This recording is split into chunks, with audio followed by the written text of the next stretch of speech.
Ok, on attaque Parashat Miketz. Alors, ceux qui sont là, je l'ai dit tout de suite, ce shiur est offert pour la Refoua Shelema de Zari Rivka Bat Mesaouda, qui vient de demander. Il y avait également, j'ai oublié le nom intégral de Batsheva. Tu connais son nom intégral? Non. Elle m'a dit, mais elle ne m'a pas précisé, elle ne m'a pas rappelé le nom. Bon, notre chère Batsheva. Pour la Refoua Shelema de Etan Noé Ben Zora, c'est un jeune homme de 18 ans qui est dans le coma. Bezrat Hashem, qu'Hashem il lui amène la Refoua Shelema de Marie-Claire Bat Jeanne Fortuny du Rav Eliaou Ben Elian, Zari Bat Phoebe. Pour la bonne santé de Chana Bat Adiza, Leiloui Nishmat Denise Bat Gezela, David Ben Mesaouda, Mathilda Noya Bat Angel, un Zivou Gagoun Vetor de Jenny Bat Étoile, Michael Ben Chantal, Yehuda Ben Levana, et pour tous ceux également qui en ont besoin, Bezrat Hashem. Je fais le dernier ajustement et ça devrait aller. Ok, Miketz. Je le dis tous les ans, c'est ma paracha préférée. C'est vraiment une... Il y a du suspense, il y a tout dedans. Il y a un retournement. Non, le retournement, c'est la semaine prochaine. Oui, il y a quand même un retournement dans le sens où Yosef, il est tombé plus bas que terre et au final, c'est lui aujourd'hui qui est au sommet et qui, quelque part, on va pas dire prendre sa vengeance, mais il y a quand même un petit goût de karma, on va dire, dans tout ce qui se passe. Chas Shalom, évidemment, je plaisante. Ok. En vrai, on peut s'arrêter. Je n'ai pas de règle sur ce quoi je m'arrête. J'ai tous les ans, sur chaque parachute, il y a quelque chose qui me... Comme ça, une petite odeur sur chaque sujet, c'est ce qui fait que je m'arrête. Donc, j'ai pas choisi comme ça. Ça s'impose à moi, on va dire. Mais en vrai, on peut s'arrêter sur chaque passage, la nomination de Yosef, les rêves qu'il a interprétés. Sur ça qu'on va parler aujourd'hui. Les rêves, on peut parler de sa nomination. Il va se marier avec sa femme. Là aussi, on peut parler. Les enfants qu'il va avoir. On peut parler. Hein? Oui. On peut parler de la gestion qu'il va avoir du pays, on peut parler de la rencontre avec les frères, on peut tout parler. Il y a tellement de choses, c'est tellement une belle paracha. Enfin, une belle paracha, j'ai envie de dire pas tant que ça, parce qu'il se passe là-bas, c'est pas jovial, parce que Yosef, il est en train d'essayer d'arranger les choses, même si ça se présente pas comme ça. Mais au final, il n'y arrive pas complètement et il va y avoir des restes. Mais bon, passons. En tout cas, le sujet, il inspire. Et quand, moi, je me rappelle que tous les ans, quand je travaillais dans une école, à Otzar Torah, je racontais, en préambule, j'étais obligé de raconter la paracha aux élèves, parce qu'il fallait bien qu'ils sachent au moins les détails de la paracha, parce qu'ils n'ont pas toujours en tête. Et quand je racontais la paracha, j'étais tellement dans l'histoire, parce que moi, je raconte tout les midrashim. Dès que j'ai un midrash qui passe en tête, il faut que je le raconte. Je ne pouvais pas m'arrêter, je racontais. Des fois, je le faisais un jour entier, juste je faisais le sipour de la paracha. Et je racontais. Dès qu'on arrivait à la fin de la paracha, je m'arrêtais. Il me disait quoi? Et la suite? Parce que ça s'arrête au milieu, comme ça. Ça s'arrête net, brutalement. Là. Je fais, voilà, la suite la semaine prochaine. Il me dit, non, racontez la suite. Je fais, non, Hachem, il a coupé, moi je coupe. Je peux pas. Voilà, on est en plein milieu. Ils me font, non, mais ils ont tellement l'habitude aux séries, comme tu dis, qu'ils savent pas, ils veulent tout de suite l'épisode suivant. Je leur disais, non, vous attendrez Bezrat Hashem la semaine prochaine. Donc là, je vais pas vous raconter l'histoire. Je vais direct entrer dans le vif du sujet, Bezrat Hashem. J'espère que tout me reviendra parce que je ne vous cache pas qu'avec l'allumage, etc., on est un petit peu coupé. On est obligé de faire mincha plus tôt. Bon, passons. Je ne vais pas vous raconter ma vie. Vaïba Boker. Donc, Pharaon fait ses fameux rêves. Je rappelle les rêves que Pharaon fait. Je le rappelle en un seul rêve, puisqu'au final, c'est le même. Il voit une première fois une série de 7 vaches. Et dans le deuxième rêve, il voit des épis de blé bien comme il faut. OK ? Et ils sont tout de suite remplacés, la série de vaches est absorbée par une deuxième série de vaches maigres, sèches. Pareil pour les épis de blé qui vont remplacer. Et les deux fois, ça se fait si vraiment il fait le premier rêve avec les vaches, après il enchaîne le deuxième rêve avec les blés.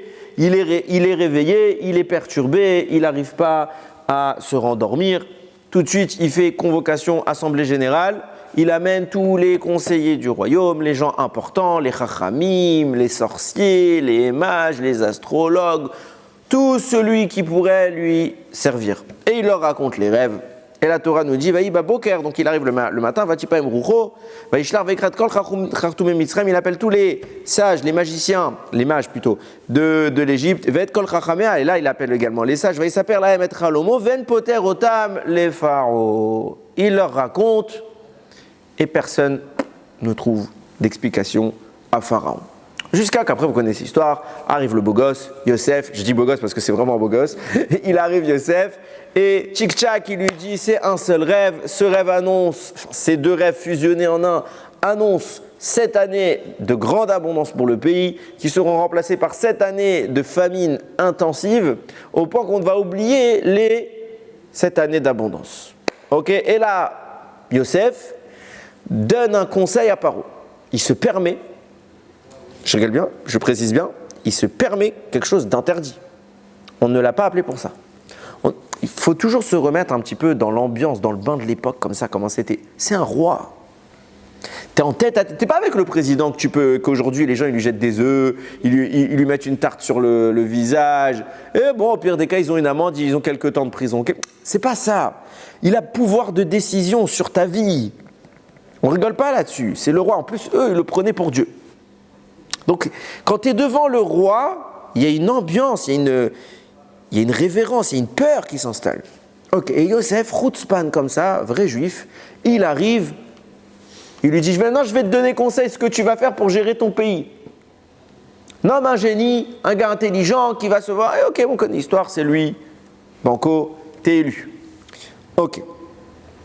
Rachi, sur le passage que je viens de vous lire, il s'arrête sur un mot, qui est encore une fois, comme d'habitude, un peu en trop. Il y a écrit comme ça, Vaïsaper parola et mettre Chalomo. Pharaon leur a raconté son rêve. Déjà, c'est intéressant, Chalomo, c'est un singulier. Donc, comme si déjà la Torah nous l'annonce. Mais ce n'est pas mon sujet. Ven poter otam, et là c'est un pluriel. Ven poter otam les pharaons. Et on ne lui a pas expliqué à Pharaon. Je viens de remarquer ce dit où qu'on commence Chalomo et on dit otam.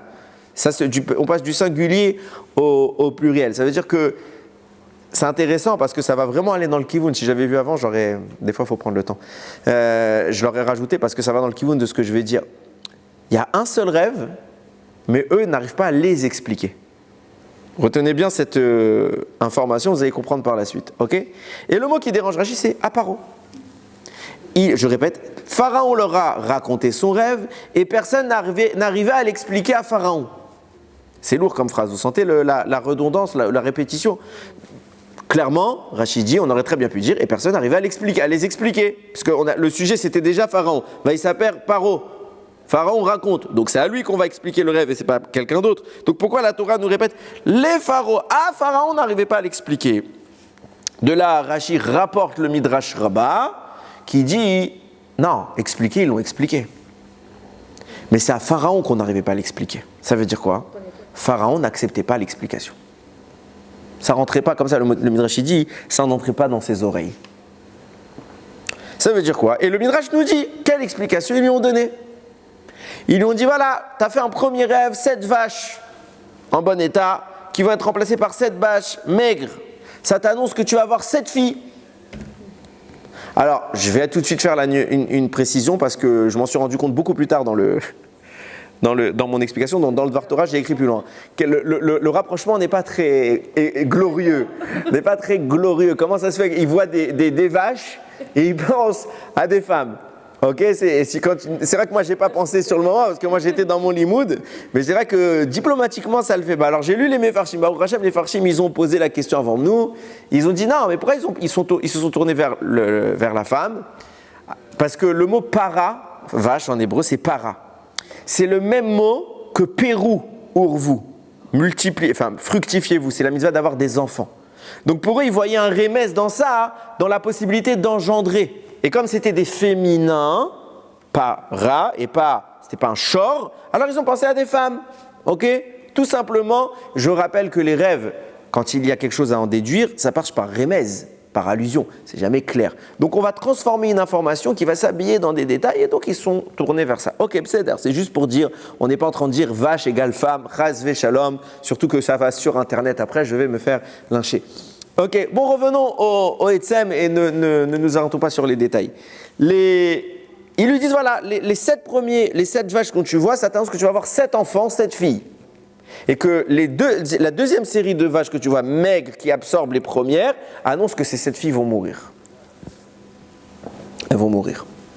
Première explication du premier rêve. Deuxième rêve, il voit les épis de blé.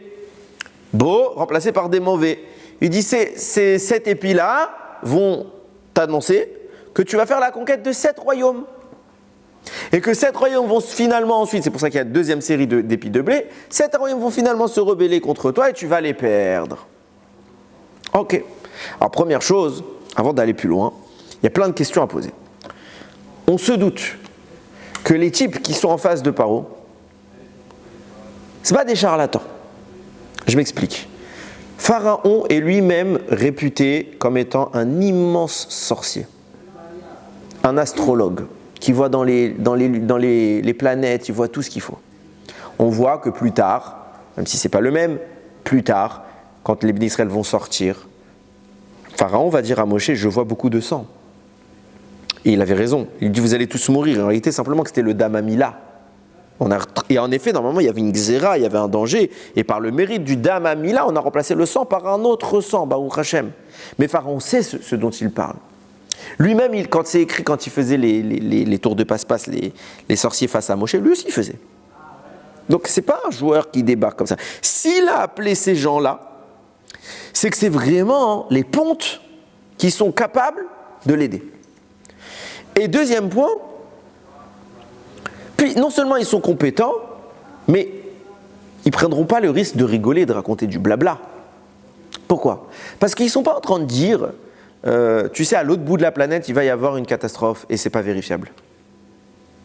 Ils sont en train d'annoncer des faits vérifiables.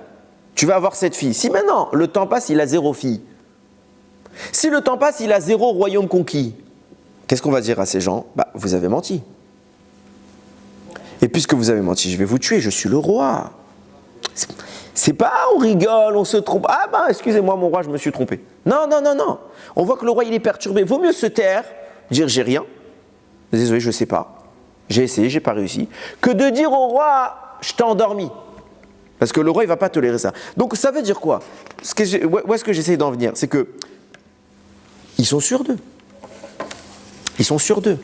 Ils ont leur diplôme bac plus 15 d'explication en rêve. Ils ont pris tous les critères d'analyse et la conclusion, c'est ça le rêve. Comment ils ont pu se planter comme ça ? Parce qu'à l'évidence, c'est pas ce qui s'est passé. Qu'est-ce qui s'est passé ? C'est que venu un gosse, pour eux c'est un gosse, qui débarque, qui n'a pas de diplôme, qui vient, qui leur fait la leçon en public, qui leur dit non, c'est pas ça les rêves. Les rêves, c'est cette année d'abondance, tac, c'est un seul rêve, vous n'avez pas vu, vous êtes planté sur ça. Et tout le monde voit, Yosef, ce qu'il dit, ça se produit. Tout de suite, cette année d'abondance, d'abondance, les années de famille, il ne va pas y avoir cette année de famille. Et d'ailleurs, Yosef l'insinue parce qu'il n'a pas dit, une formulation comme il a dit pour l'abondance, ok. Ça marche. Comment Yosef, il va aboutir à une conclusion parfaite et les professionnels, ils vont se planter. Où est leur erreur ? D'autant que, tous les commentateurs ils disent, l'explication de Joseph, elle n'est pas non plus... Tu vois qu'il y a 2 rêves la même nuit. Tu vois qu'ils sont sur le même cheminement, 7 puis 7, 7 puis 7. Tu te dis bien qu'il y a un lien entre les deux. C'est quoi le lien entre les deux ? On a d'un côté des vaches, on a d'un côté du blé. Le lien, c'est que les vaches, elles sont là pour labourer, le blé, il est la récolte. Donc c'est clair qu'on parle de ça. De quoi d'autre tu veux parler ? Quel est le rapport ? Et là, j'en reviens un petit peu à l'ironie de tout à l'heure. Des vaches, on voit des enfants, des filles. Du blé, on voit des royaumes. C'est loin. Comment ils sont arrivés à 180 degrés ? Ils avaient une vision trop... Lui, il avait une vision plus fraîche peut-être. Alors des fois, c'est vrai que la simplicité est de mise. Ok. On parle, il n'y en a pas qu'un. Il n'y a pas un mage qui est venu et qui j'étais mal luné ce jour-là. Non, ils sont pleins. Kol, Khartoumé, Mitzraïm, tous. Il y a tout le pays, tous les sages. Tu fais vraiment un congrès des professionnels du rêve. Et ils se plantent totalement. Donc première chose, qu'est-ce qui s'est passé ? Alors vous allez dire, c'est Akadosh Baruch Hu. C'est Akadosh Baruch Hu. Ok, c'est-à-dire il fallait que Yosef devienne vice-roi, etc. Dit, ne leur donne pas d'explication. Et ils sont sûrs d'eux. Il y a un risque. Maintenant, j'ai un deuxième problème. On a un principe que les rêves, c'est que Masechet Brachot là-bas, elle dit les rêves suivent l'explication qu'on leur donne. C'est pourquoi, j'insiste beaucoup, ne racontez jamais vos rêves, à part à des gens qui vous aiment vraiment, et qui sont, on va dire, chachamim, Parce que si le type te donne l'explication d'un rêve et qu'il t'aime pas, il peut te souhaiter du mal. Et ça peut se réaliser. Si le type, il t'aime, mais il est bête, il voit un mauvais... Tu racontes Razvesham dans un rêve, un mauvais présage. Il va dire, oh là là. Par exemple, la Gemara Maseret Brachot a dit, celui qui voit les dents qui tombent, ça veut dire qu'il va mourir. Précision, tout ce qu'on dit que les rêves ils sont annonciateurs d'une chose, c'est quand on n'y a pas pensé dans la journée. Donc le type qui est allé chez le dentiste ou qui a mal ou qui connaît quelqu'un qui a parlé d'un dentiste dans la journée, qui voit dans la nuit des dents qui tombent, ça veut strictement rien dire. Ou ne serait-ce qu'il a vu une pub dans la rue comme ça pour un dentifrice ou pour une brosse à dents, c'est fini. Donc c'est vraiment que ce soit l'okachour, bi'ichlal. Ok. Et encore. Même ça ne veut pas dire que ça va se réaliser. Bon, le type, il voit les dents qui tombent, il dit, il connaît pas cette Gemara, il raconte à son frère que lui, il est Talmid Chacham, il fait, Ribono Shel Olam, je viens d'étudier la Gemara, elle a dit que celui qui voit les dents qui tombent, ça veut dire qu'il va mourir. Chas v'shalom. Le frère, il aime, mais il est débile. Faut pas raconter, faut rien dire. Donc, soit tu racontes à quelqu'un qui t'aime, et en plus, qui est Afé Chacham, soit tu te tais, tu gardes ça pour toi. Ok. Et de façon générale, n'accordez pas d'importance au rêve, c'est très rare que ça veut dire quelque chose, on n'est pas au niveau. Mais dans l'hypothèse où, quand même, ne donnez pas. Ok, je reviens maintenant à mon propos. Les rêves vont d'après l'interprétation qu'on leur donne. Ils ont été interprétés par les conseillers? Oui. Ils lui ont dit, cette fille qui vont naître, cette fille qui vont mourir, cet royaume, tu vas perdre cet royaume. Ils sont passés où tout cela? Ça s'est produit? Ah non. Je vais plus dans le détail. Il vient entre autres, je l'ai vu dans plein de commentateurs, le Chida, il dit non. Il pose la question, il dit tout ce qu'on dit que les rêves s'accomplissent en fonction de l'interprétation, c'est que si l'explication qu'a donnée celui qui interprète, elle a été quelque part agréée par celui qui l'a entendu. C'est-à-dire, ah ouais, ça me dit quelque chose, ça me parle ce que tu dis. Même si c'est pas bon. Des fois on se dit, oh, ah ouais, ça rentre bien. Ça veut dire si ça a percuté dans sa tête, c'est là que ça peut se réaliser. Et on voit que chez Paro, ça n'a pas percuté. Paro, il a dit non, je ne suis pas maskim. Preuve en est, il a été chercher Yosef. Alors, 2 questions sur ça. Petit 1, pourquoi il n'est pas maskim? Qu'est-ce qui cloche? Qu'est-ce qui gêne Paro? Parce qu'il sait que ces mecs-là, c'est des pros. C'est des vrais pros. Ils n'ont pas été cherchés. Ils ont une logique derrière. Donc, il aurait pu discuter avec. Qu'est-ce qui bloque Paro? Non, c'est sûr. C'est sûr que c'est pas ça. Premier point. Deuxième point, c'est pas évident non plus ce que dit le Chida. Je suis pas en train de Chaz Shalom qui nous sommes pour le remettre en cause, mais je pose une question. La même Gemara, elle raconte là-bas, c'est Rabbi Benaha.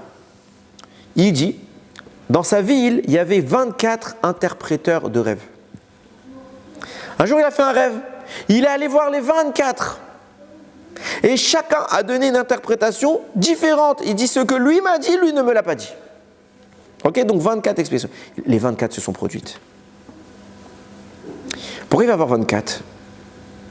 Pourquoi il va avoir chacun? Il va tous les faire. Il va avoir un. Si ce qu'il t'a dit, ça te va, ça, shalom.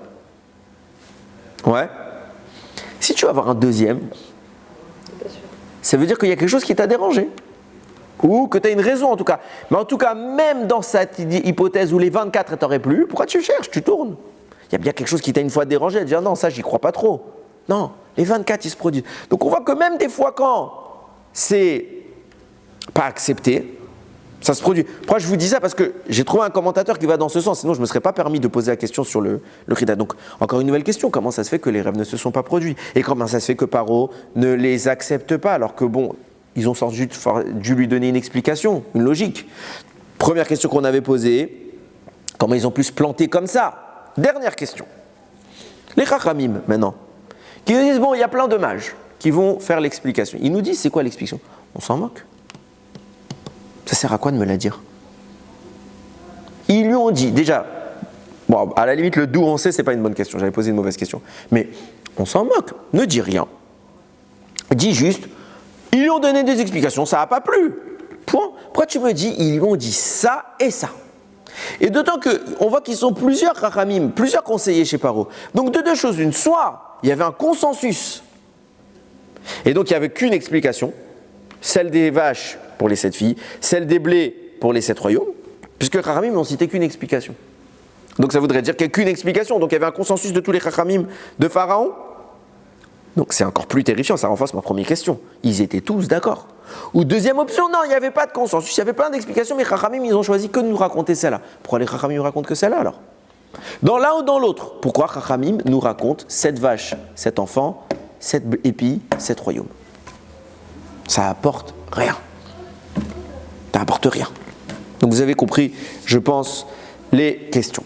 On va maintenant tenter de passer aux réponses Bezrat Hashem. Vous allez voir qu'il y a une construction assez logique qui se met en place. Vient le Yarod des vaches, il commence à expliquer quelle a été la première, parce qu'il va y en avoir une deuxième, la première erreur des Khartoumé Mitzrayim. Il dit,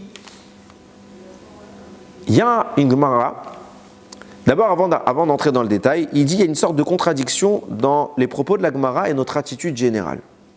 À Rosh Hashanah, on prie, et on dit Ezo lecherev, Ezo lerav. Et on dit voilà, à Kol Medina Umdina, Kadosh Baruch Hu fait son jugement sur chaque ville, chaque pays. Kadosh Baruch Hu va faire un jugement à Rosh Hashanah. Il va dire dans quelle ville il y aura la guerre, dans quelle ville il y aura la famine, dans quelle ville il y aura l'abondance, dans quelle ville il y aura beaucoup de natalité. Tout est calculé. Rosh Hashanah, c'est Atralat Hashanah. Ok, donc tout est évalué là-bas. C'est pour ça que c'est le jour du jugement. Pourtant, la Gemara, Masechet Rosh Hashanah, elle dit non, la récolte, c'est pas à Rosh Hashanah que c'est jugé. C'est quand? Nissan, Pessah. À Pessah, on est jugé sur la récolte. Et là, Kadosh Baruch Hu définit combien il va envoyer d'abondance dans le monde. Donc de deux choses l'une. Soit tu me dis c'est Nissan, c'est Pessah.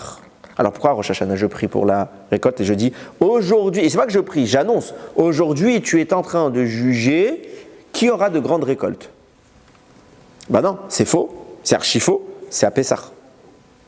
Réponse de Yarod des vaches, non, il faut distinguer toute la planète d'Eret Israël. Eret Israël et le reste du monde, ça n'a rien à voir dans leur fonctionnement. Nous, on est un peuple qui est basé sur un mois qui s'appelle Nissan. Nissan, c'est le mois des miracles. Milachon Nes, vous entendez le mot Nes dans Nissan. Preuve en est, quand dans la Torah on va parler des rois, et on va dire combien de temps de règne ils ont eu.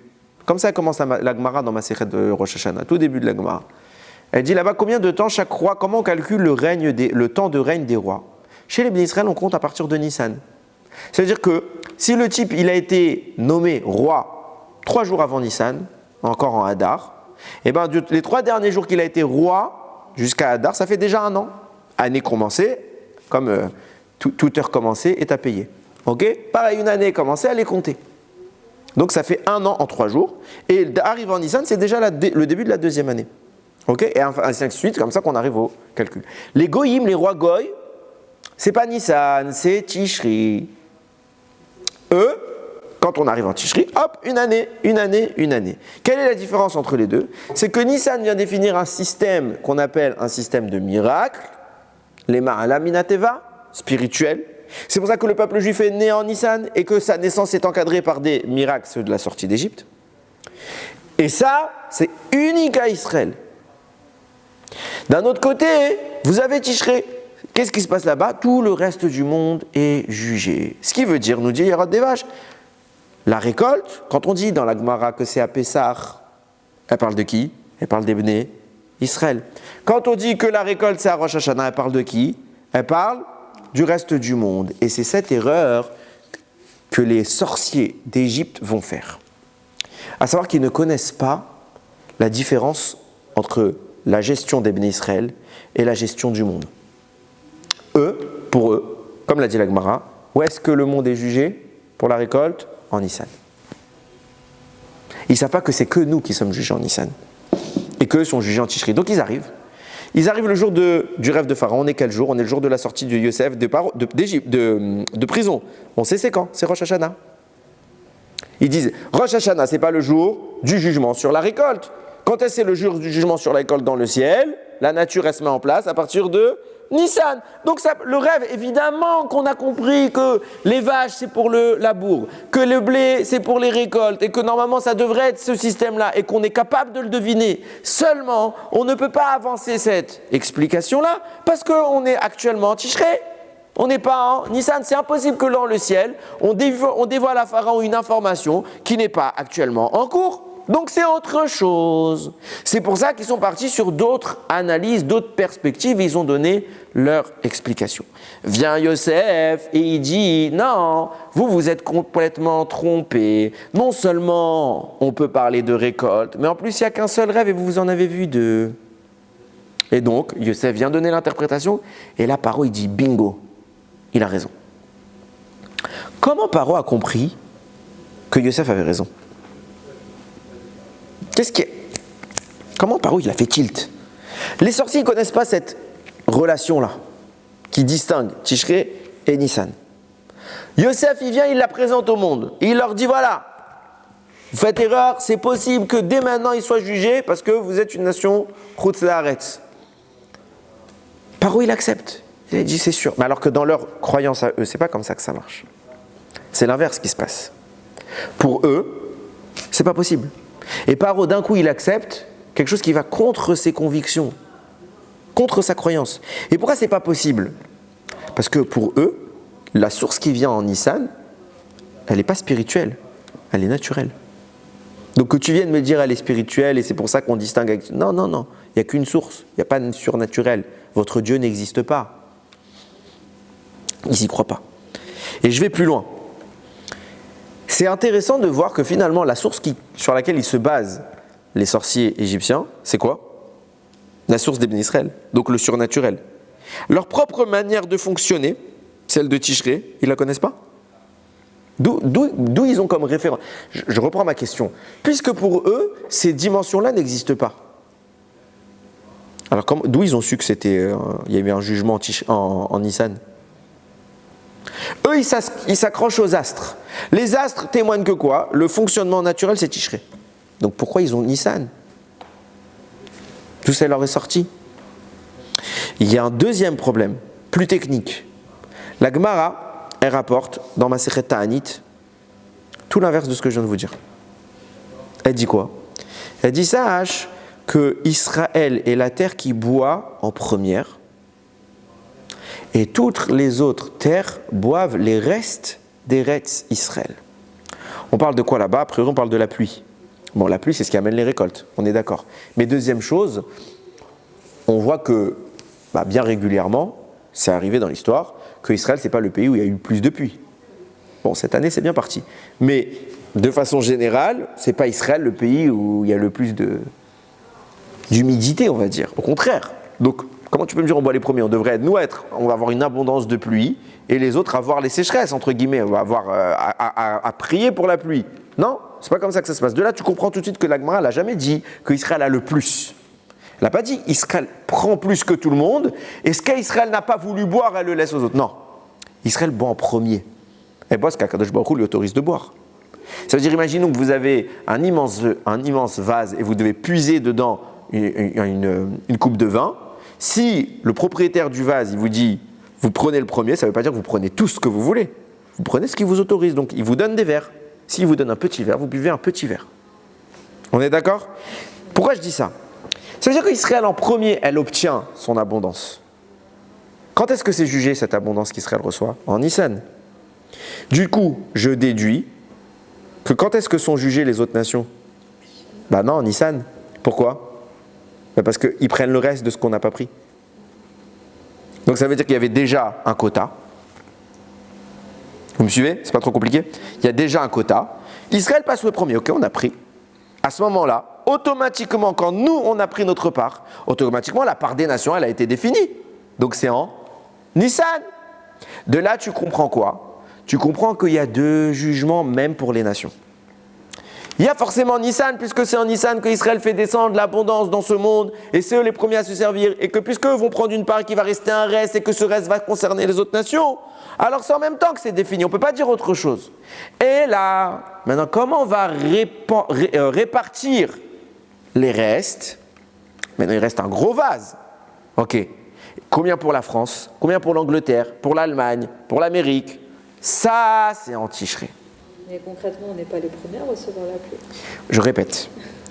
Qui a dit que c'était beaucoup? Non, j'ai pas dit beaucoup. J'ai les premiers. On n'est pas les premiers. Si. Une fois que on est en Nissan. Ok. Une fois qu'on est en Nissan, Akadosh Baruch Hu a défini c'est pour qui. Même si c'est une goutte, la bracha dont on parle, il faut bien comprendre qu'il y a un delta de 6 mois entre nous et les nations, puisque nous c'est Nissan.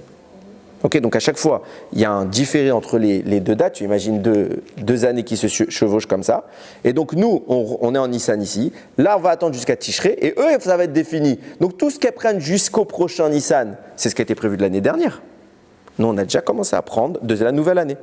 Donc quand tu vas voir qu'il y a des pluies qui vont arriver d'abord chez eux sur Tishré, de Tishré à Tishré, ok, tu te trompes, parce qu'en réalité, ce que nous, on commence à prendre, de Tishré à Tishré, ce qu'elles reçoivent les nations Goy, c'est de début de l'année d'avant.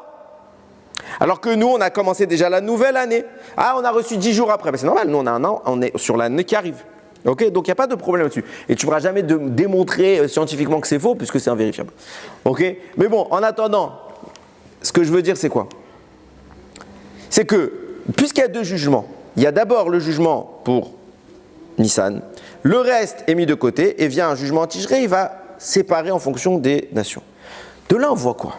Et c'est sur ça que je voulais arriver depuis le début. C'est que il n'y a qu'un jugement. Ils n'ont pas tort, les sorciers. Mais ce qu'ils ne savent pas, c'est que il n'y a pas qu'un jugement, il n'y a qu'une source, c'est Nissan. Ce qu'ils ne savent pas, c'est que cette source, elle est jugée 2 fois. Une fois où nous sommes jugés sur cette source. Et une deuxième fois où eux sont jugés sur les restes de cette source. Et puisque le jugement a lieu en Tishré, vient Yosef leur dire, vous avez raison que la source première c'est Nissan, mais elle ne vous concerne pas, vous ne vous prenez pas là. Ben, si on reçoit de là-bas, puisqu'on prend les restes des restes d'Israël, c'est d'air, mais le quota que vous allez obtenir ne sera défini que dans 6 mois. Ou maintenant, puisqu'on est actuellement, quand Yosef parle, on est déjà en Tishré. Donc Yosef leur dit, on est en Tishré, on est Rosh Hashanah, Paro peut recevoir ce rêve. Et maintenant, on commence à comprendre quoi? Puisqu'il y a 2 jugements, on voit qu'ils sont complémentaires. Pourquoi Dieu fait-il 2 jugements? Pourquoi il ne fait pas un jugement pour Israël et un jugement pour les nations? Puisqu'au final, il va refaire un jugement pour les nations. De là, tu comprends qu'en réalité, la seule motivation qui fait descendre dans ce monde la bracha, le shefa, dans ce cas-là la pluie, les récoltes, c'est Israël. Au début, tout descend pour nous. En fonction de ce qu'on va mériter en Nissan, on prendra une part. Si on mérite, on prend énormément. Si on ne mérite pas, on ne prend pas énormément. Et puisque c'est descendu pour nous, au passage, les autres nations vont en profiter. Rappelez-vous le système que j'ai mis en place, que j'ai expliqué plutôt, parce que ce n'est pas moi qui l'ai mis en place, c'est Hachem. Nissan, c'est le miracle, c'est le surnaturel. Tishré, c'est le naturel. Et les 2 événements se superposent, et tout ça, c'est qu'un seul jugement qui se divise en 2 parties. Ça veut dire quoi? Il y a la source qui vient animer. Cette source-là, elle est d'ordre rouchanite, spirituel. C'est l'âme. Cette âme vient nourrir ce monde. Ça, c'est le 2e jugement de Tishré. Ça veut dire que dans le même cas de figure se superposent 2 strates. Quand les goïms reçoivent, ils ne voient de ce qu'ils reçoivent, ils ne reçoivent que le corps. Mais en réalité, il y a un jugement de la neshama de ce corps. Ce jugement est intervenu en Nissan. Et c'est ça que les Khartoumé Mitzraïm font comme confusion. Pour eux, il n'y a qu'un flux. Il n'y a qu'une source. Et elle est matérielle, elle est naturelle. Olamazé. Il n'y a pas tout là-haut, Hachem, on ne fait pas attention à tout ça. Même s'ils savent que ça existe. Pour eux, Dieu a structuré le monde de façon cyclique. Ok? Et viennent les astres, etc. Ils profilent comment ça s'organise. Mais il n'y a pas âme de la bracha et manifestation de la bracha par-dessus. Juste ce qui arrive dans le monde. Et c'est pourquoi, quand ils voient les rêves de Paro, ils voient qu'un seul. Ils voient 2 rêves distincts. Ils savent que c'est quoi? Il y a un jugement qui se fait dans le ciel. On est d'accord. C'est du même ordre. Ça veut dire que c'est de la même origine. Parce qu'il n'y a qu'une seule origine dans le monde.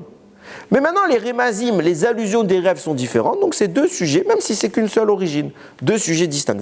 Vient Yosef, vient Yosef et leur dit, vous vous êtes plantés. Il y a en effet 2 natures qui viennent nourrir ce monde. Il y a la ruchniyut et il y a la gashmiyut. Il y a la pnimiyut et la chitzoniyut. L'intériorité, l'extériorité. La spiritualité et la matérialité.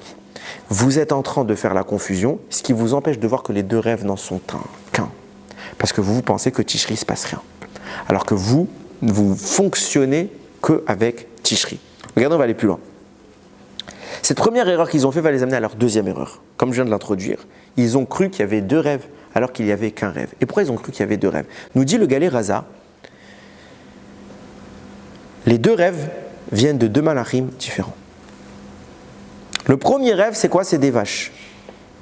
Chez les Égyptiens, il y a un culte dans lequel c'est un dieu. Qui leur amène ce rêve? L'ange d'Égypte. Deuxième rêve, c'est le blé. Qui en premier est arrivé sur le blé? Qui en premier a fait dans la Torah un rêve où on voit du blé? Yosef. Yosef, il voit les 7 frères, les 11 frères. Vatishtachavena ala alumati. Vous êtes prosternés devant ma gerbe de blé. Le rêve du blé est venu par l'ange qui s'occupe de Yosef au niveau des rêves qu'on a parlé déjà. La dernière fois, c'était qui? Gabriel. Deux sources. Et c'est pour ça que les sages égyptiens vont complètement s'en mêler les pinceaux. Alors que ces deux sources, on voit que Yosef nous dit Chalom Echad. C'est un seul rêve. Comment deux sources venant de deux malachim de nature complètement différente? Gabriel, c'est un malach tov. Même si c'est la gvoura, c'est la rigueur, c'est un malach pur. Leur ange à eux, c'est un malach qui est tamé. Comment ces deux rêves vont se superposer? Et en réalité, si vous avez compris ce que je viens de vous dire, vous avez déjà tout compris. Mais je vais aller plus loin. Vient nous dire le Zohar, et le Zohar va expliquer le rêve dans son aspect ésotérique. Il faut savoir qu'on a parlé déjà qu'il y a plusieurs mondes. Ok, ça c'est un acquis social. Dans ces mondes, il y a ce qu'on appelle des échalot. 7 échalot. Je vous donne un cas concret, halakha le maaseh. Dans la tfila, dans celle du matin, vous passez par les 4 mondes. Vous êtes dans la siya depuis le début de la tfila jusqu'à Baruch She'amar. Vous êtes dans Asiya. De Baruch She'amar jusqu'au Yotzer, vous êtes dans Yetzira. De Yotzer jusqu'à la Hamida, vous êtes dans Bria. Et dans la Hamida, vous êtes dans Hatzilut et après on redescend. Ok? 4 mondes. Hatzilut, on ne va pas trop en passer maintenant, mais dans les 3 passages que je viens de parler, à chaque fois, il y a des kavanotes du Harizal dans lesquels on passe d'un Echal à l'autre. Il y a 7 Echalot. On monte, on fait monter d'un Echal à un Echal, jusqu'à qu'on arrive au dernier Echal d'un monde. Et là, vous avez généralement quoi? Un Kaddish. Pour faire passer le monde numéro 1 vers le monde numéro 2. Donc vous avez tout le début de la Ktoret, etc. Là-bas, vous allez citer les Mishnayot Ezeu Mekoman. Là-bas, on parle des sacrifices. Et dans ces Mishnayot-là, il y a 7 Echalot.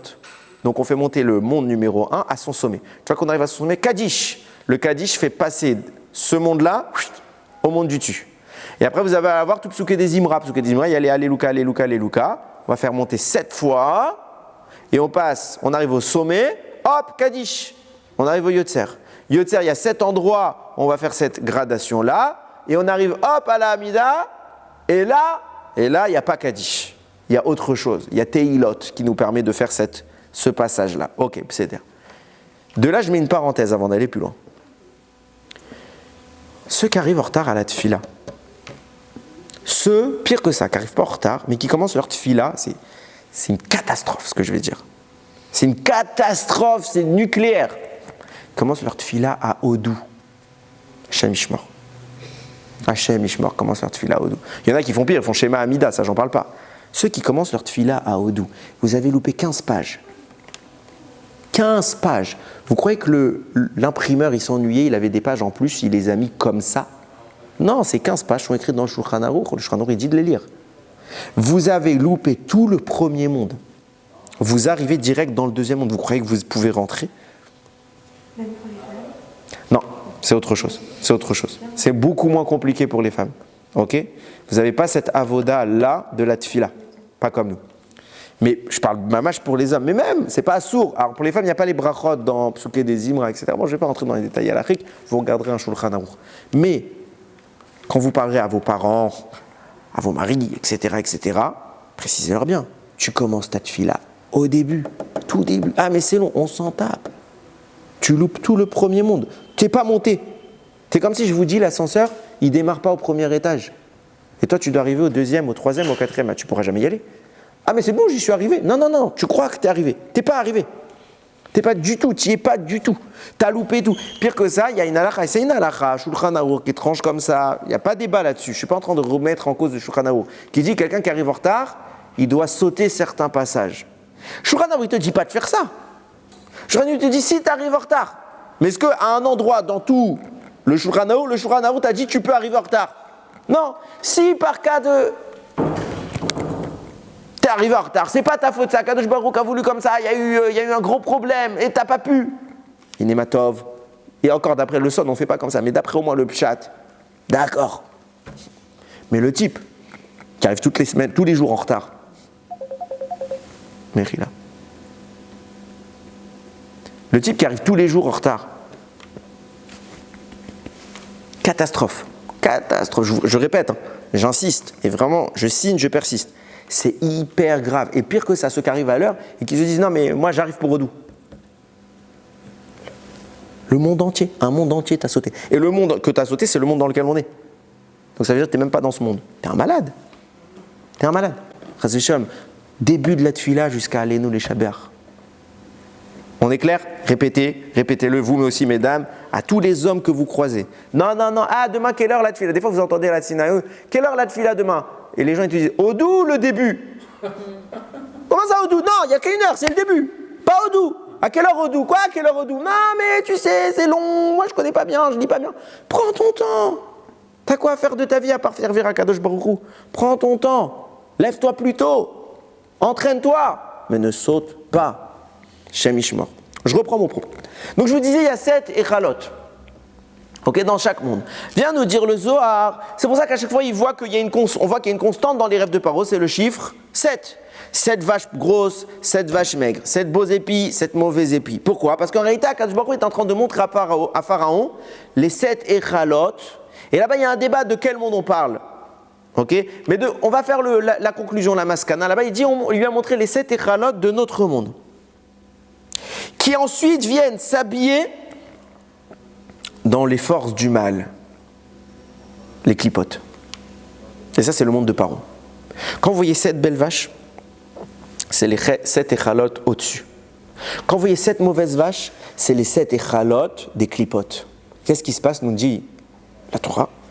Les 7 échalotes des clipotes positives, sont absorbées par les 7 vaches maigres. Et on ne les voit même plus. Pourquoi? Parce que je vous ai expliqué plusieurs fois, les mondes sont enchevêtrés l'un dans l'autre, à l'image de poupées russes.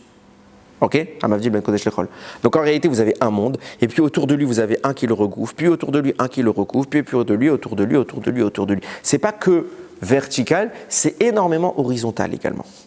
Ok? En réalité, c'est pyramidal, parce que le premier monde dépasse. Après, vous avez un cylindre numéro 2, entre guillemets, qui commence un peu plus bas et qui descend, le numéro 3 qui commence un peu plus bas, mais au final, dans l'aspect longitudinal, vous avez plein de mondes cycliques. Si vous faisiez une tranche comme ça, vous verriez que comme dans un arbre, comme ça, vous avez plein de ronds.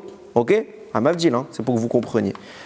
Et bien pareil, les 7 échalotes, nous dit le Zohar, sont habillés dans les forces du mal. C'est pour ça que Paro voit 7 vaches maigres, et pareil pour les épis de blé, il voit 7 vaches maigres qui absorbent, qui remplacent les sources positives. Le Zohar pose une question ensuite. Et c'est là que tout va commencer à paraître logique. Il dit, comment Paro? Lui, son monde, c'est les clipotes, l'impureté, le mal. Comment Paro, il a accès aux échalot du bien? Nous, on ne les a jamais vus. Nous, on ne les a jamais vus. Ne rêvez pas. Il y a l'élite de ce monde, quand il fait cette fille-là, il voit quand on monte. Nous, on ne voit pas. Nous, si on ne pense pas à notre corté bleu, on passe pas à les enfants qu'il faut aller chercher à l'école, okay, on est à l'ouest, nous. Ok? Paro, il voit ça. Qui voit les 7 vaches maigres, les 7 mauvais épis de blé, les 7 échalotes de l'impureté? Ça, je ne vois pas d'inconvénient. Il voit les 7 étages du bien au-dessus de notre monde. Réponse. Il a un très haut niveau, mais dans le... Non, mais tu ne peux pas voir la Gdoucha. Comment? Même tu es très bas, tu ne vois pas la Gdoucha. Réponse, mais tu n'étais pas loin. Il dit, il est roi. Le roi, il y a son peuple, et au-dessus du peuple, il y a le roi. Ce qui veut dire que le monde de Paro dans lequel il vit, l'Égypte, c'est le monde des clipotes. Mais sa tête, elle dépasse un tout petit peu à lui. par rapport au reste du pays. Donc lui, il peut regarder dans l'horizon comme ça, il voit un tout petit peu. Et nous dit le Zohar, il n'a pas vu toute la grandeur de ces mondes-là. Il a vu une microscopique étincelle, ridicule par rapport à la grandeur de ces mondes. Mais il a senti qu'il y avait quelque chose là-bas, qui était englouti dans les forces du mal. Et tout ce que je suis en train de vous dire, si vous regardez bien, c'est exactement le rapport qu'il y avait entre Israël et les nations. L'abondance qui vient d'abord en Nissan et qui s'habille ensuite dans un aspect matériel. La Neshama qui anime le corps. Les 7 héralotes que Paro arrive à apercevoir de loin dans une vision très obscure, c'est la Neshama. Et les clipotes, c'est ce qui vient se nourrir de cette structure-là et recouvrir. C'est pour ça qu'on a l'impression que les 7 vaches, elles ne sont plus là, mais elles sont toujours là. On ne les voit plus. Preuve en est que ce n'est pas simplement qu'elles les ont mangées, mais que simplement qu'on est dans 2 mondes différents, c'est que les 7 vaches maigres restent maigres. Elles ont mangé plus que ce qu'elles peuvent contenir. Plus que leur taille à elles. Elles ne grossissent pas. Si, elles restent maigres. En réalité, c'est simplement, elles ne les ont pas mangées, elles les ont cachées. C'est exactement ça les mondes dont je vous parle. Un monde cache le précédent. Et ça peut aller jusqu'à très très loin. Paro comprend que les 7 vaches n'ont pas disparu. Parce qu'elles n'ont pas grossi les autres. Paro comprend, il a un dévoilement extrêmement haut pour lui, et il comprend qu'il y a une pnimiout. Et quand il entend l'explication des mages, il dit c'est très cohérent ce que vous dites. Je sais pas, si vous n'avez pas faux, sinon il les aurait tués. Il les aurait tués. Vous faites n'importe quoi, pourquoi je vous paye? Il les a pas tués.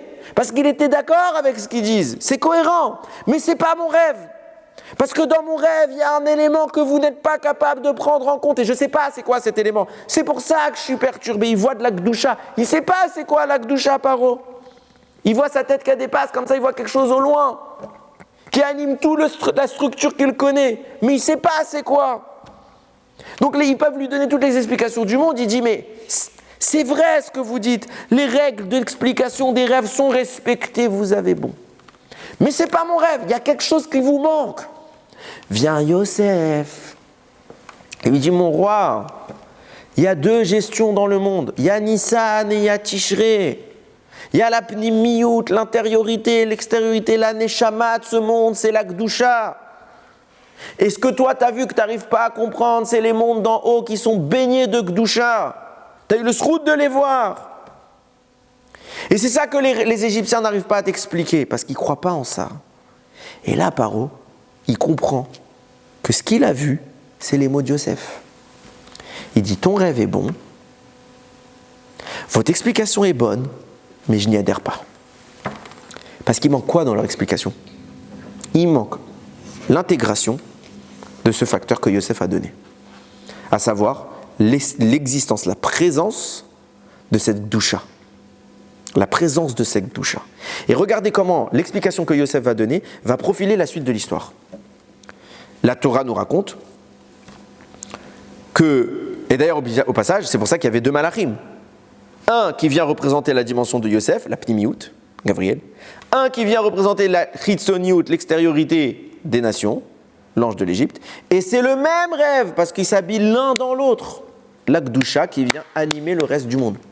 Maintenant, je reviens sur ce que je disais. Regardez comment le fait que les Égyptiens, leur interprétation, ne prennent pas en compte tous ces détails, c'est ce qui fait que Yosef va réussir là où ils vont échouer, mais pas que dans l'explication du rêve, même dans la suite de l'histoire. Yosef annonce, il faut placer un chef qui va gérer tout ça. Donc il a annoncé les 7 années d'abondance et 7 années de famine. Paro valide, il met Yosef. Yosef, qu'est-ce qu'il fait pendant cette année d'abondance? Il fait la fourmi. Il engrange. Quoi, les Égyptiens, ils n'ont pas fait pareil? Ils savent qu'on leur annonce, le roi d'Égypte le dit, il y a un esclave qui est devenu vice-roi. Personne ne se pose la question, il s'est passé quoi? Parce qu'évidemment, il n'y avait pas tout le monde dans le palais. Ça, j'accepte. Mais il y a un gars, il vient, tout le monde se doute, la rumeur elle va vite. C'était un esclave, en plus c'est un juif. Il était en prison, accusé de viol. Il est devenu vice-roi. Il s'est passé quoi? Donc, ils vont dire, de fil en aiguille, tout le monde sait, cette année de famine qui arrive. D'abord, cette année d'abondance, on se prépare à la catastrophe. Qu'est-ce que tout le monde fait? Regardez simplement. quand il y a eu le Covid. Je ne sais pas si vous vous souvenez, moi ça me faisait marrer. Quand ils disaient on n'a pas le droit de faire les courses, etc. Moi quand j'allais faire les courses, c'était vide. Parce que les gens ils prenaient tous les pâtes, tout le riz. On dirait on était dans des bunkers comme ça, il y allait avoir une guerre nucléaire et qu'on pouvait sortir. Pareil, quand on nous annonçait ici les guerres, il n'y avait plus d'eau. Moi, quand j'allais acheter de l'eau, à la fin, ils avaient même mis vous n'avez pas le droit d'acheter plus que tant de paquets d'eau, etc. Et moi, je rigolais, je dis mais Ribono Shel Olam, waouh! Ça fait rire, on se croirait dans les pires scènes de l'histoire. Ok. Mais j'imagine humainement que les Égyptiens font pareil. On leur dit vous avez 7 ans sans manger, les gars. 7 ans sans rien. Donc, si vous avez 7 ans, vous avez pu pouvoir faire du stock. Ils ont tous fait du stock. Qu'est-ce que je vous dis? Je ne l'invente pas. Rachid écrit mes fourrages. Ils ont tous fait des réserves. Pourtant, fin de la paracha, Yosef, donne-nous à manger. Attends, vous n'avez pas fait des réserves? Si, tout a pourri. Attends, tu m'étonnes, ils n'avaient pas de frigo, hein. Ils n'avaient pas de congélo. Donc, ils ont pris 7 ans de récolte de blé et de tout ce que tu veux. Ça a pourri. Mais Yosef, tout est resté frais, sorti tout droit de l'entreprise, tu servais le blé, tu faisais ton pain. Ravala Lazman. Comment il a fait? Écoutez bien. Comme ça, peut-être on peut dire le tiroutz. Et je rappelle quelque chose que j'ai déjà expliqué plusieurs fois, mais je suis obligé de répéter les choses parce que déjà tout le monde ne retient pas. Et des fois, il y a des gens, c'est les premières fois qu'ils entendent le shiur et je ne peux pas leur dire il faut tout connaître en avance. Ok, je vous avais expliqué que qu'en créant le monde, Akadosh Baruch Hu, c'est le Harizal qui rapporte ça. Hein. En créant le monde, Akadosh Baruch Hu, il a amorcé une chute des mondes dans laquelle il va y avoir un effondrement. Cet effondrement va faire descendre dans les strates inférieures des étincelles. Pourquoi on fait descendre ces étincelles? Parce que comme les mondes d'en haut s'effondrent et qu'Akadosh Baruch Hu ne veut pas qu'ils meurent. Donc il faut maintenir un élan de vie pour les maintenir en vie. C'est comme si on les débranchait, on débranche un malade. Non, il faut toujours un peu de carburant quand même. Ce carburant, c'est des étincelles de Gdusha. Par exemple, c'est le même système qui se passe quand quelqu'un, Chas v'Shalom, il quitte ce monde, il meurt, on l'enterre. Son corps va se décomposer. Pourtant, il va ressusciter à Triat HaMetim. Si la mort était totale, il n'y a pas de résurrection à Triat HaMetim. Ça a disparu. C'est pour ça qu'Akadosh Baruch Hu laisse un souffle de vie dans le kever. Okay, il y a un souffle très léger qui permet le maintien, même si l'enveloppe corporelle a disparu, il permet le maintien de l'existence qui a été là. Et c'est sur la base de cette existence-là qui s'est maintenue qu'Akadosh Baruch Hu va reconstituer l'Atid Lavo, le corps de la personne. Parce que si la mort, c'est la disparition, ça a disparu. C'est une nouvelle créature, c'est pas la même créature. Si je recrée, ok? Là, il va pas recréer l'entité. L'entité s'est maintenue légèrement, il va la reconstituer, ok? Nous dit le Harizal, pareil pour le monde s'est effondré, entre guillemets, et Dieu va maintenir ce monde parce que notre rôle à nous, c'est pas de recréer un monde, c'est de réparer le monde, de le réanimer. Donc il va y avoir des étincelles qui vont descendre dans ce monde pour le maintenir en vie. Combien il y en a? 288. Rafar Nitzutzin. 288 étincelles. D'où on voit ça? C'est la Torah qui nous dit Veruach Elokim au tout début de Bereshit. Bereshit, c'est quand on en arrive au moment Ve'aretz haïta tohu vavohu. La terre, elle était en néant. C'est quoi le néant? C'est l'effondrement des mondes. Ok? Et qu'est-ce qu'il y a? Veruach Elokim merachefet al penei hamayim. Le souffle de Dieu, planait à la surface des eaux. Nous dit le Harizal merachefet, c'est quoi? Rafar, met. C'est les 288 étincelles qui viennent animer le mort, pour que le monde puisse se maintenir. Ces 200 étincelles, c'est la base de la vie. On voit ça chez l'enfant. L'enfant, quand il naît, à la seconde où l'enfant est fécondé, la cellule est fécondée, Akadosh Baruch Hu lui donne directement 18 étincelles de vie. Pourquoi 18? Chai, c'est la vie, il faut bien amorcer la vie. Et après chaque jour de grossesse, il y a 9 mois de grossesse, ok? Donc chaque jour de grossesse, il lui rajoute une. Si vous faites le compte des 9 mois plus les 18, vous arrivez à 288 étincelles. Là, le Harizal, il fait les comptes. Parce que des fois, il y a des mois pleins, il y a des mois pas pleins. Ok, il fait les comptes, ne vous inquiétez pas, ça tombe comme il faut. Des fois, il dit il peut y avoir un chiffre en plus, un mois. Ok. Là-bas, on voit que quoi? C'est la base de la vie. Rafar Nitzutzin. Notre travail à nous, c'est de faire le tikkun. Ça veut dire que ces étincelles-là sont descendues maintenir le monde, et nous, on va les remonter vers leur source. Comme ça, le monde reconstruit. Parce que le monde qui s'est effondré, c'est en haut. Les mondes d'en bas sont les débris du monde d'en haut. Ok? Donc notre travail à nous, c'est de prendre ces débris, avec l'étincelle qui les anime, et de les recolmater dans le monde d'en haut. Donc il faut tout élever. Quand on va vivre les souffrances des exils, ça va être ça notre rôle. En Égypte, on sait précisément c'était quoi le quota. On sait c'est quoi le quota d'étincelles qu'on a réussi à faire monter. Ce que je vous dis, c'est écrit dans des milliers d'ouvrages, que je n'ai pas cité spécialement de preuves, mais c'est écrit dans plein d'endroits. Viens nous dire Ramim, Vegam Erev Rav ala Itam. Et même le Erev Rav, ces Égyptiens convertis, sont montés avec le Erev Rav, ça veut dire le grand mélange. Rav, nous dit Ramim, Erev c'est le mélange, Rav nombreux. Pourquoi il est nombreux? Parce que les étincelles se sont mélangées. Et combien d'étincelles on a récupéré? Rav, Resh, Bet, 202. On a récupéré 202 étincelles. C'est écrit chez le Chida, c'est écrit sur le Mekalamouat, c'est écrit dans le Harizal, c'est écrit dans toute la Chassidoute. C'est pas une notion que j'invente. Ok, sur cette base, vous allez tout comprendre. Les frères de Yosef sont mandatés par Yaakov pour descendre en Égypte. Qu'est-ce qu'il lui demande, Yaakov? Lishbor bar mimitzraïm. Vous allez acheter du blé en Égypte. Comment on dit du blé? Chita. Pourquoi bar? Bar, resh, bet, resh. Ok, 202. Vous allez descendre en Égypte. Comme ça, il écrit le Megalamoukot. Pourquoi? Mission habillée, mission physique. Vous allez descendre en Égypte, acheter du blé, comme papa vous le demande. Mission qu'Akadosh Baruch Hu commence à entamer chez les Bnei Israël. Vous commencez votre descente en Égypte parce que vous devez récupérer le blé de l'Égypte. C'est quoi? Bar, les 202 étincelles, que c'est votre mission pendant les 210 ans en Égypte. C'est pourquoi, avant eux, il y a un monsieur qui s'appelle Yosef, qui est descendu en Égypte. Et qu'est-ce qu'il va faire, Yosef? Vaïtzbor Yosef bar. Yosef va faire des récoltes de blé, bar 202. Qu'est-ce qu'il a fait, Yosef? Pourquoi sa récolte à lui, elle s'est maintenue? Parce que les Égyptiens, eux, ne fonctionnent que d'après la nature. D'après la nature, une récolte, elle ne tient pas 7 ans. Donc elle pourrit. Une âme, elle tient 7 ans? Oui, elle tient à l'infini. Yosef ne s'est pas contenté de récolter le blé. Il s'est en plus de ça ajouté la fonction de récolter tout ce qui vient animer l'Égypte. Et puisqu'il a ce shoresh-là, ces mondes d'avant, qui sont éternels, et qui ne sont en réalité que cachés par les mondes d'en bas, Yosef peut maintenir les mondes en vie. Sa récolte ne pourrit pas. Celle des Égyptiens pourrit. Yosef fait le travail où depuis le début il explique à Paro quelle est la nature de son rêve, à savoir Pnimiut Ritzoniut. Et quel est le moyen de travailler ce rêve? C'est pour ça qu'il a dit il faut absolument que tu nommes quelqu'un. Pourquoi il s'est permis de lui dire que tu nommes quelqu'un? C'est parce que tu vois que personne ne connaît ce système. Il faut absolument quelqu'un qui connaisse ce système. Parce qu'Akadosh Baruch Hu, s'il t'a donné cette information dans laquelle toi, Paro qui est tamé, tu as réussi à voir la Gdusha du monde d'en haut, c'est parce qu'il faut absolument que tu sois conscient que ce système-là, c'est le seul qui va te sauver. Donc cherche dans le message du rêve. Yosef ne s'est pas permis un conseil. Il continue l'explication du rêve. Il lui dit, le message de ce rêve qu'Akadosh Baruch Hu t'a montré la Pnimiyut, c'est parce que la mission qui est la tienne, c'est de trouver quelqu'un qui connaît la Pnimiyut. Et lui pourra vous sauver. Et là, Paro lui dit, bon, il n'y a que toi maintenant. Puisque mes sorciers, ils ne savent pas c'est quoi ça.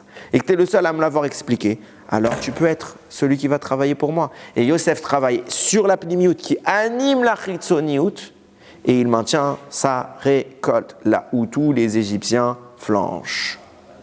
Maintenant qu'on a compris ça, on peut faire quelque chose d'extraordinaire. C'est quoi? On peut compléter l'explication des rêves, l'explication des rêves que les sorciers ont fournis. Comme je vous l'ai dit, Paro leur a pas dit vous avez faux. Paro leur dit vous manque quelque chose. Il manque quelque chose dans votre rêve. C'est quoi? C'est le vecteur que Yosef a donné. Donc ça veut dire que s'ils avaient ce petit vecteur-là, qu'est-ce qui se passe? Leur explication, bien que différente de celle de Yosef, elle est valide. Leur explication était valide. Seulement, ils n'ont pas su trouver le détail qui a agencé les choses. Comme on l'a dit tout à l'heure, chaque explication, même si on a 24, elle s'applique. Donc si je rajoute maintenant l'information que Yosef a dévoilée à l'Égypte, mis à part que lui, il a donné une explication avec son profil, je rajoute la Pnimiyut dans ce rêve-là, alors je me rends compte que le rêve, tel qu'interprété par les mages, c'est réalisé. Qui dit ça? C'est le Yalkut Reuveni qui rapporte le Galilée Razia. C'est pas mes mots. Il dit, écoutez bien, c'était quoi l'explication? Quand est-ce qu'elle s'est réalisée? L'explication des sages de Pharaon. Qu'est-ce qu'ils avaient dit, les sages de Pharaon? Tu vas avoir 7 filles et tu vas perdre 7 filles. Tu vas avoir 7 royaumes et tu vas perdre 7 royaumes. De quoi nous parlons ici? Nous dit le Galilée Razia, sache que quand une grande Neshama d'un immense tzaddik doit descendre dans ce monde, il y en a un qui n'est pas content, c'est qui? Le Satan. Pourquoi? Parce que le Satan, il sait que le tzaddik va apporter beaucoup de lumière et il va éclairer le monde. Il va faire de la tchouva, faire des masim tovim. Donc qu'est-ce qu'il veut faire? Il empêche. Par tous les moyens. Et plein de fois, il va essayer de tuer l'enfant dans le ventre. Il va essayer de tuer l'enfant. C'est pour ça que dans la paracha de la semaine dernière, quand Yehuda va se marier avec Tamar et qu'elle va avoir 2 enfants, Zérar et Péretz. J'étais en train de confondre avec les enfants de Yosef, tu as raison. Qu'est-ce qui se passe? Zérar, il tend d'abord la main. Et en fait, qui sort en premier? C'est Péretz. Ok? Et là-bas, tout le monde dit, comment ça se fait que ça s'est passé comme ça? Et j'ai lu un Mefaresh, il y a longtemps, j'ai fait un Dvar Torah sur ça, qui dit que le Satan était venu pour tuer Péretz, parce que Péretz, c'est l'ancêtre du Mashiach. Alors, qu'est-ce qu'il a fait? Zérach, il a sorti sa main en premier, pour montrer que lui, c'est pas lui que viendra le Mashiach, mais comme il est Bechor, puisqu'il sort en premier, alors, c'est bon, Péretz, il est déjà... On l'a loupé, il a loupé le coche, il ne sera pas Bechor, donc il ne pourra pas avoir la royauté. Zérach, il fait semblant de sortir en premier, grâce à ça, il dupe le Satan. Et tout de suite après, Péretz, il est né. C'est pour vous dire que c'est pas Stam, c'est dangereux l'accouchement, on le sait. Et à ce moment-là, c'est pas que dangereux pour la mère, c'est aussi dangereux pour l'enfant. Si l'enfant, il a une immense neshama, sachez que le Satan va se battre de toutes ses forces. Et il y a plein d'enfants, c'est pour ça que quand Moshe il est né, il écrit Vayeler Ish mi Bet Lévi, Vayikach et Bat Lévi. Il y a un homme de la famille de Lévi qui est allé prendre une fille de la famille de Lévi. On sait c'est qui. Pourquoi tu ne nous mets pas les noms? Parce qu'à ce moment-là, la Torah dit qu'il fallait que ce soit secret pour pas que le Satan y voie. Et en plus, c'est fait sous une soura qui est impure. Parce que c'est un oncle avec sa tante, c'est un neveu avec sa tante. C'est interdit de la Torah, etc. Il y a toute une explication là-bas. Ok. Le Satan se bat comme un tigre pour empêcher la descente de grandes neshamot. Quand il voit que la neshama elle va descendre, il ne se laisse pas faire.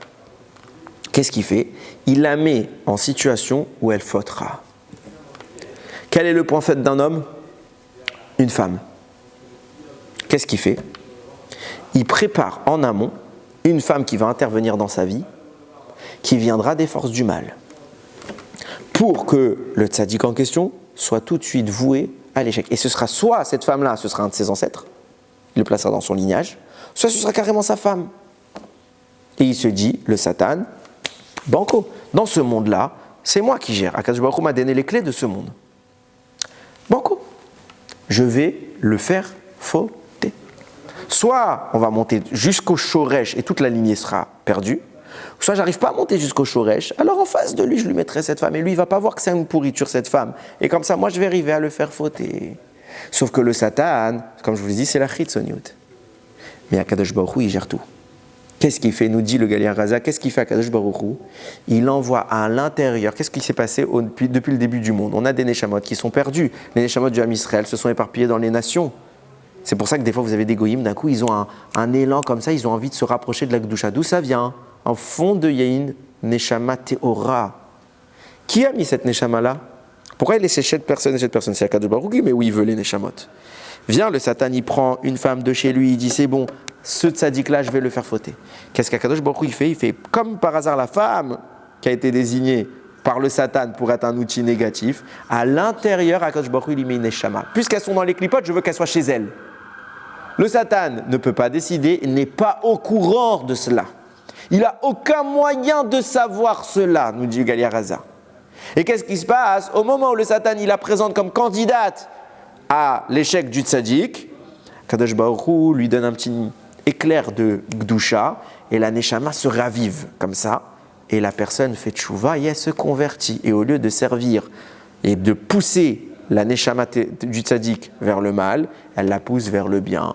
Et nous dit le Galilée Raza, il nous cite 7 personnes qui vont connaître 7 femmes, que ces 7 femmes, elles viennent systématiquement, soit direct leurs femmes, soit leurs ancêtres, elles viennent des forces du mal, des nations, des goïms, que le Satan il les a sélectionnés spécialement pour faire tomber 7 personnes. C'est pour ça que les Égyptiens, ils ont annoncé à Paro, tu vas avoir 7 filles qui vont être à toi, elles sont à toi. Pourquoi? Parce que le Satan il pense qu'elles sont à lui, mais en réalité c'est pas qu'à l'intérieur, c'est déjà plus à lui, donc il croit qu'elles sont à lui, mais il les a déjà perdues parce que dès qu'elles font tchouva, il les a perdues. C'est qui ces 7 là? Monsieur de Hétro. Ah, dans l'ordre, ça va la note. Yehuda, il va se marier avec qui? Tamar, juive, fille d'Abraham? Non. Tamar, elle est officiellement goy. Mais au final, c'est une tzadékette. Qu'est-ce qui s'est passé pour qu'elle devienne tzadékette? Comme par hasard. Deuxième, Yosef, qu'est-ce qui va lui envoyer à Kadosh Baruch Hu, la femme de Potiphar, pour le faire fauter? Ça va pas marcher. Au final, il va avoir sa fille, qui en réalité, c'était la famille de Yaakov, mais je ne vais pas rentrer là-dedans.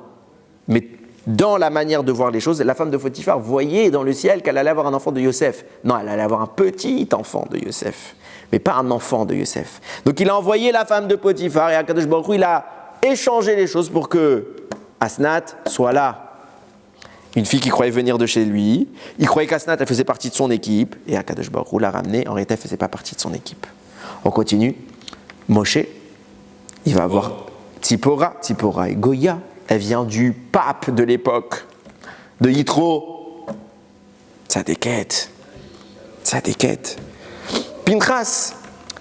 La maman de Pinchas, c'est aussi une des filles de Yitro.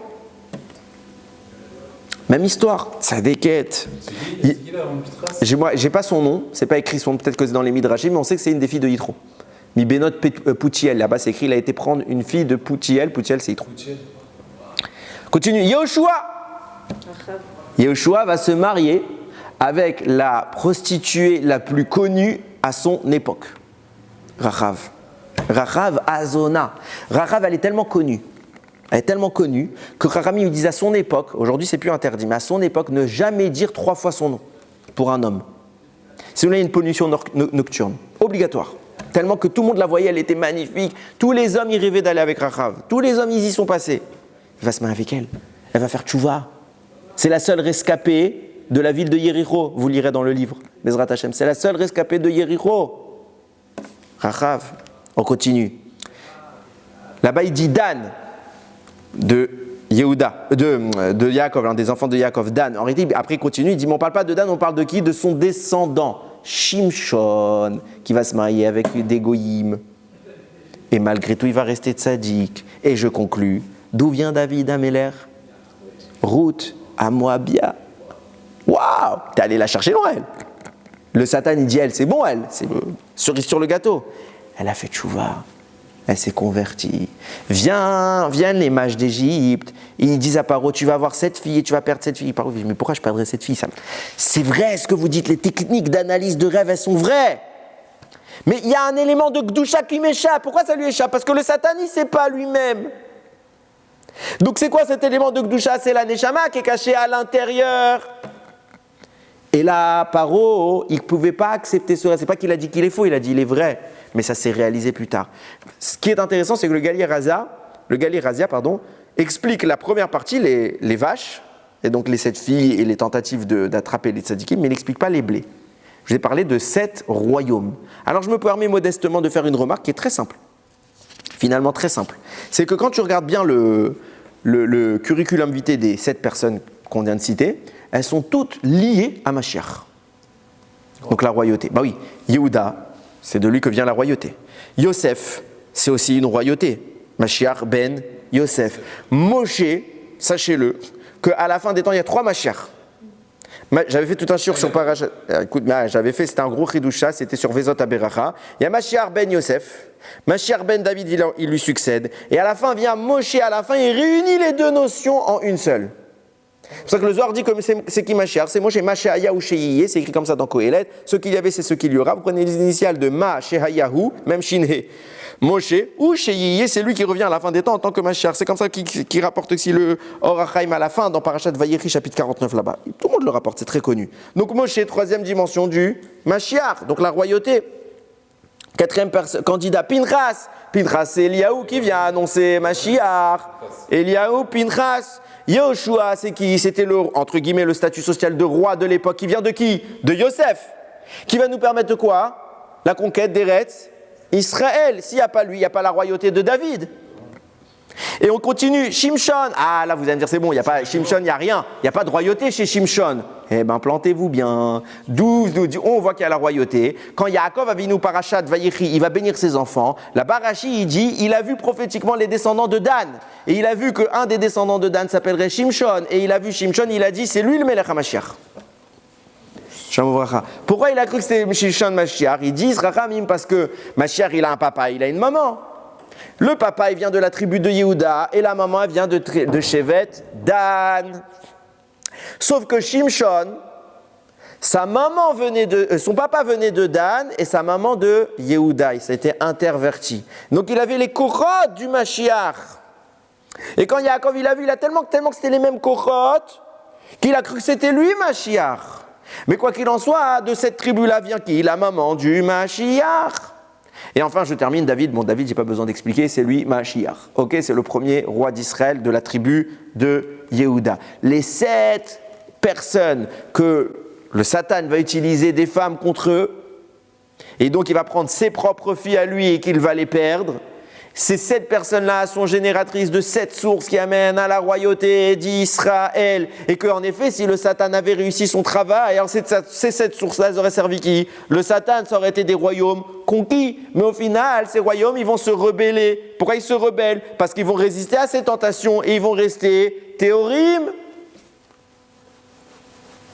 Et Mashiach peut venir. Et le rêve est tel qu'expliqué par les astrologues, les sorciers, les mages, les sages de l'Égypte. Mamash, il est vrai. Seulement, qu'est-ce qui manquait dans ce rêve? Que Paro, il a vu chez Yosef et qu'il n'a pas vu chez eux. Il n'a pas dit que votre rêve, il est problématique. Ce qui me dérange dans vos rêves, c'est pas ce que vous me dites, c'est ce que vous ne me dites pas, à savoir la Gdusha qui se cache dans ce système-là que j'ai pu entrevoir dans ma vision et que seul Yosef met en avant. Vous ne me la mettez pas en avant. Et à cause de cela, votre rêve, il manque quelque chose, je le laisse de côté. Mais Akadosh Baruch Hu n'a rien laissé de côté. Chaque rêve suit l'explication de la bouche. Ils se sont en effet accomplis. Et je tire de là, je termine avec ça par un grand moussard. Qu'est-ce qui se passe? Yosef fait son interprétation. Au final, il y a de la famine, il n'y a pas de la famine en Égypte. Il manque à manger? Il manque rien. Ben non, Yosef a pour tout le monde. Yosef, il a tellement que les pays d'à côté, il leur donne. Donc il y a ou il n'y a pas? Il y a la famine, tout le monde voit la famine. Yosef, il voit quoi? La richesse. Parce que ce que je vous ai dit, c'était quoi? C'est que l'extérieur, c'est les vaches maigres, les mauvais épis. Mais à l'intérieur, les vaches qui étaient grasses sont restées. Pourquoi? Parce que c'était les 7 échalot dont je vous parlais, qui sont tellement kdoshim, tellement hauts, que quand elles descendent dans ce monde, on a l'impression que ce qui apparaissait nul, parce que ce monde il est tellement nul par rapport à eux. Mais elles sont restées intactes. Ces sources-là sont restées indemnes. Et elles sont présentes. Ce qui anime les 7 années d'abondance n'a pas disparu, c'est caché, comme je vous l'ai dit tout à l'heure, parce que sinon les vaches auraient dû grossir. C'est simplement caché.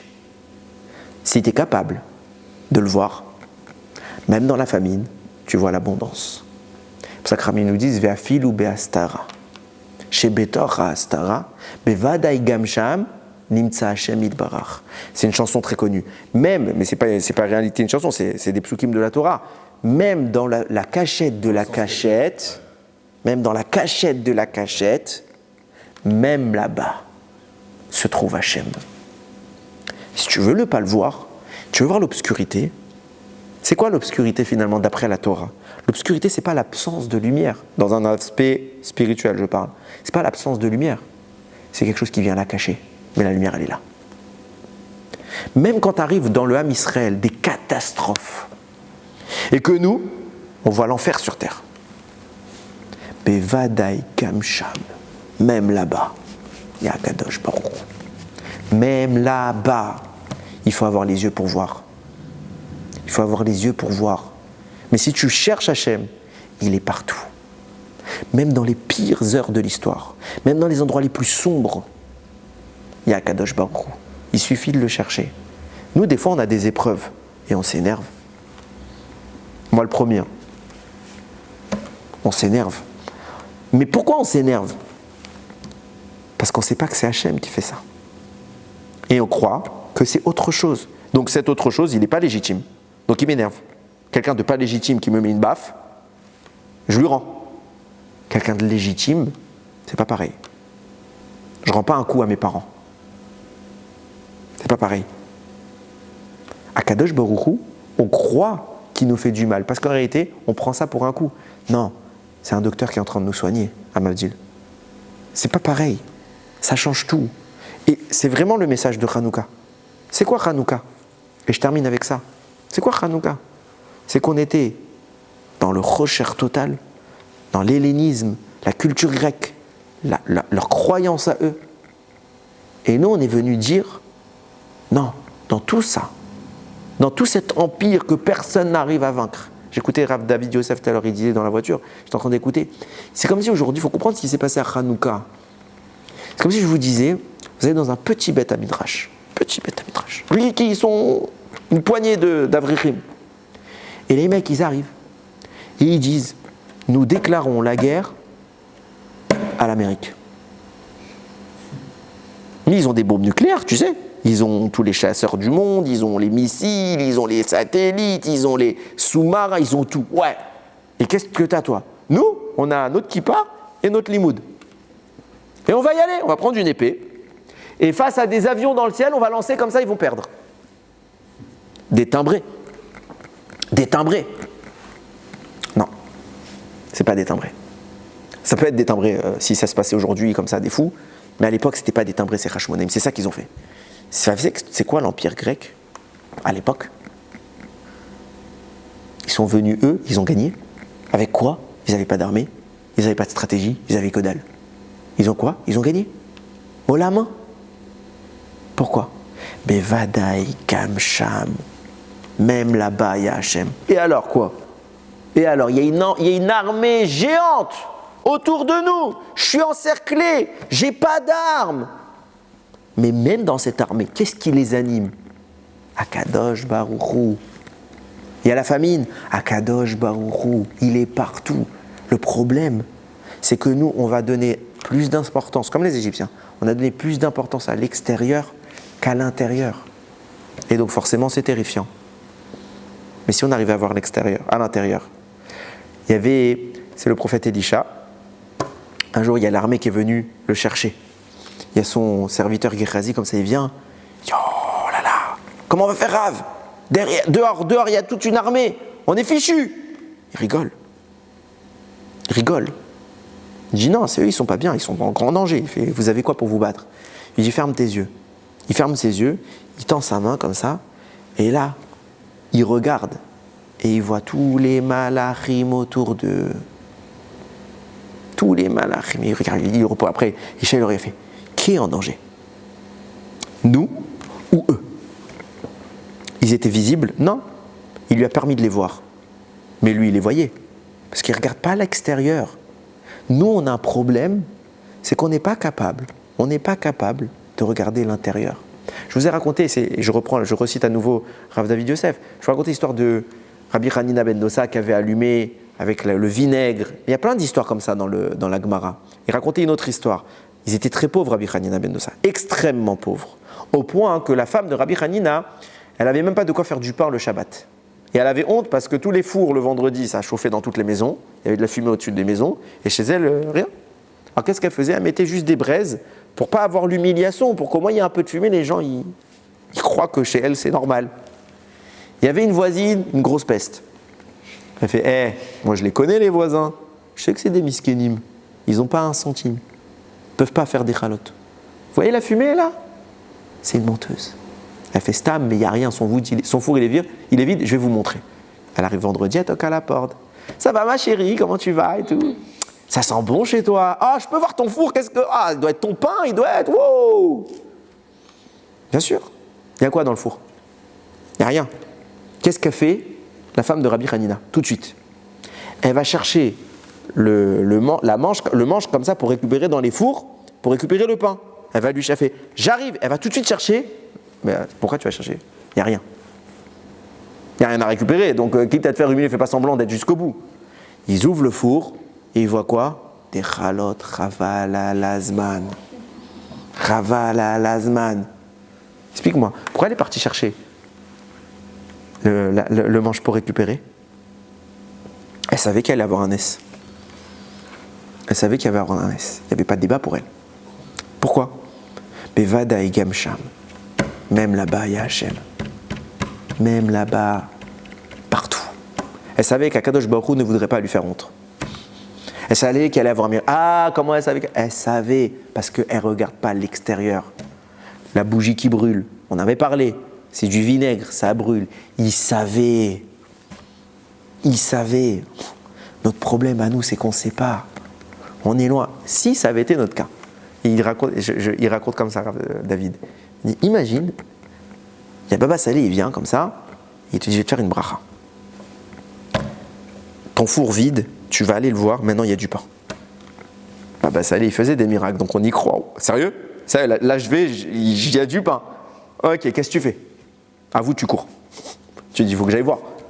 Il faut que j'aille voir. Et tout le reste de l'année, quand il y a du pain, tu cours? Si ta femme, elle te dit, dans le four, il y a du pain, tu cours ou tu cours pas? Si ma femme elle me dit qu'il y a du pain, j'y crois, c'est sûr. Si elle me dit qu'il y a du pain, c'est parce qu'elle a mis du pain. Pourquoi quand c'est Baba Salé, je cours? Parce que j'y crois pas. J'y crois pas. Parce que pour moi, il n'y a pas de pain là-bas. Parce que Dieu ne va pas mettre du pain là-bas. C'est ça la nuance entre eux et nous. C'est ça la nuance avec les Hashmonaïm. Hanouka, on allume quoi? On allume la Pnimiout. On n'allume pas ce monde. On fait descendre, je vous avais expliqué, on fait descendre une lumière qui vient d'en haut. Et on lui autorise à briller dans ce monde. La nuit, que la nuit où il y a les forces du mal, l'obscurité. Pourquoi? Kadosh Baruch Hu nous dit, vous avez 8 jours pour arrêter de voir l'extérieur. Et concentrez-vous sur ces petites bougies-là. Et cherchez-moi. Cherchez-moi. Il y a un sod dans la lumière de Hanouka. Il y a toutes les dimensions des mondes qui s'habillent là-dedans. Je ne pourrais pas vous expliquer ça, mais chaque dimension de la lumière, il y a des strates de couleurs, il y a des combinaisons, etc., de noms d'Akadosh Baruch Hu. C'est quelque chose de très, très profond. Akadosh vous dit, regardez ça. Vous devez les voir. Regardez-les. Et cherchez à sortir de tout ce qui est à l'extérieur. Comme Yosef, il a réussi par cela à sortir de toute la misère. Tout le monde était en famine. Yosef, il était en abondance. Comme lui.